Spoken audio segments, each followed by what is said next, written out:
Hey everyone, Ripley Sellers with Bob's Watches. I'm here in the studio with Justin for another episode of Vintage of the Week, where we pull aside one excellent timepiece and share with you exactly why we love it.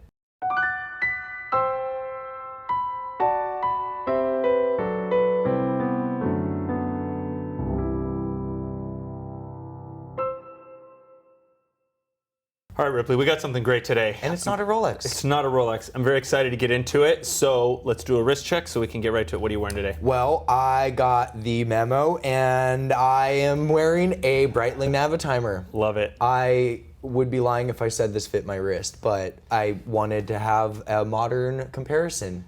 It's a good choice. It looks large. It does not look bad at all. No, it's supposed to be a big watch, yes. And we'll be getting into that in a bit. But no, a small Navitimer is not. You want a big Navitimer. Yeah. So we're going a little classic today. Rolex GMT Master 2. Another iconic pilot's watch. Exactly. We're figuring I'm getting in the pilot's theme.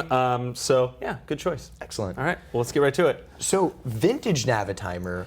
Yes. And for all the hype and all of the discussions about vintage iconic timepieces, we talk about the subs, we talk about, certainly, GMTs, we talk about Daytonas, certainly the Paul Newmans, and so the Speedmasters, of course, and yet somehow the Navitimer, which is one of the most recognizable designs in the world of watches, it often just gets left out of the decision. Right. But Breitling's been making the Navitimer since 1955, and it's over the years, it's changed a lot, but it is very much instantly identifiable, but wow, are the older ones different? They're different and they're cool. I think they're that perfect mix of very similar to the Submariners, where you can tell right off the bat what it is. You know that is that iconic watch just from a previous time in history, and it has that feel to it. It has that that kind of old vintage, same watch, just an older version of it. I love it, and I think this does a great job of it. I love the size on this one. This one's 40 millimeters, which I think is really nice because a lot of vintage watches were just smaller back then. 34s, exactly. So you see a lot of smaller ones. I mean, things like the Submariners. They're 40 as well, but you see a lot of vintage watches that are smaller. Like you said, you start getting down into 34, 33. 40 at the time was big. 40 was just big. Like 46 is big now, but 40 at the time was big. And I think one of the things about it is it's large, but it needed to be. Look how much information is on there with the circular slide rule scale. A pilot's watch as well. You're obviously operating an airplane at that point. It needed to be big. You had to be able to grip it. You had to be able to turn it and easily see it. And it was very much supposed to be kind of an analog flight computer at this point. Breitling's use of the circular slide rule bezel goes back to about 1940 with actually the chronomat. It was supposed to be like a chronograph for mathematicians. Ultimately, the chronomat became a multi-purpose sports watch in the 1980s, but then the design of it, the original chronomat from the 40s in the 1950s, ended up being worked into the Navitimer, and in 1955 we see the Navitimer make its formal appearance as what is essentially a purpose-built pilot's flight computer in a fully analog format. Yeah, it's kind of the most complicated version of a tool watch in the purest sense of the form, right? You look at this, it's clear it does a lot of stuff. Yes. You may not know what it does or how to use it, but it's clear that it does a lot. Just look how many numbers are there. It's exactly. You look at it and your brain hurts. It's so confusing of all the things going on. And it can do a lot. I mean, it's a logarithmic scale, but you can do anything from multiplying and dividing, but to calculating directional things. So it was supposed to be a very practical timepiece that could be used in a wide variety of different ways. And this one from 1969, it's got slightly bigger registers, even enhancing that legibility further. And if you just look at it compared to the one on my wrist, you can really kind of tell how different the original model is compared to what Breitling's producing today. First and foremost, the logo. Yes. You got the twin jet logo here. Love that old logo, by the way. Oh, super cool. Super nice, yeah. And you were just talking as well about how it's a bit more, tool-like. A flying winged golden bee is a little bit more resplendent than kind of a, Absolutely. A kind of pad-printed plain insignia as well.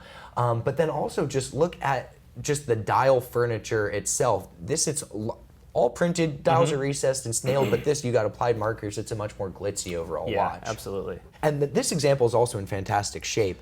As you can see here, the inner bezel rotates with the dial, so over the years, seals could be compromised, and a lot of them receive moisture damage. Very prone to flooding when they wear out and getting moisture inside and causing further damage. This one's in really clean shape. Yeah, really, really clean shape. It extends to the case as well. Super, super sharp lines, nice clean bevels. And the price of a vintage Navitimer compared to a vintage Daytona. Right.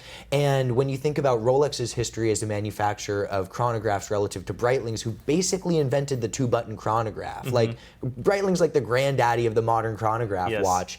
To be able to get a legitimate piece of the brand's history and arguably one of their most iconic designs of all time, past, present, or future, it still represents a pretty great value proposition among like ultra recognizable blue chip brand vintage watches. Yeah, agree 100%.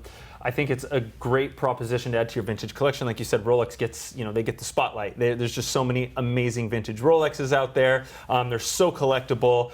Prices have, appreciated an insane amount over the last few years, that they kind of get the spotlight. And I think pieces like this get a little bit overlooked. I mean, this isn't, kind of kicked off to the side by any means, but in terms of, your go-to vintages, I really think this one should be in the spotlight. I love it. Yeah, and if your objections with the modern Navitimer are that it is a bit too big or it is a bit too glitzy and showy, I mean, look at this on my wrist where that one is almost comically big. It's a much more compact profile, and it really has a much more utilitarian take. So if, it's kind of the perfect Navitimer for someone who loves the history, appreciates the design, but just can't necessarily make this their everyday watch. Exactly, yeah. And this one is available for sale, correct? This one is available for sale. We do not get in many vintage Navitimers, so it's really cool to see this one come through. Yeah, it's pretty rare that these come up for us. Like you said, we don't see very many of them. We don't see very many of them definitely in this good a shape. Like you said, we see a lot of them that have damage or have had parts replaced. This is a great ad. This one, like all, are for sale on Bob's Watches. So if you're looking for a great vintage Navitimer, something to add to your collection that's maybe not a Rolex, definitely give this one a hard look. I think it's a gorgeous watch. Well, that about wraps it up for this episode of Vintage of the Week. Don't forget to tune in next time to see what timepiece we'll have for you then.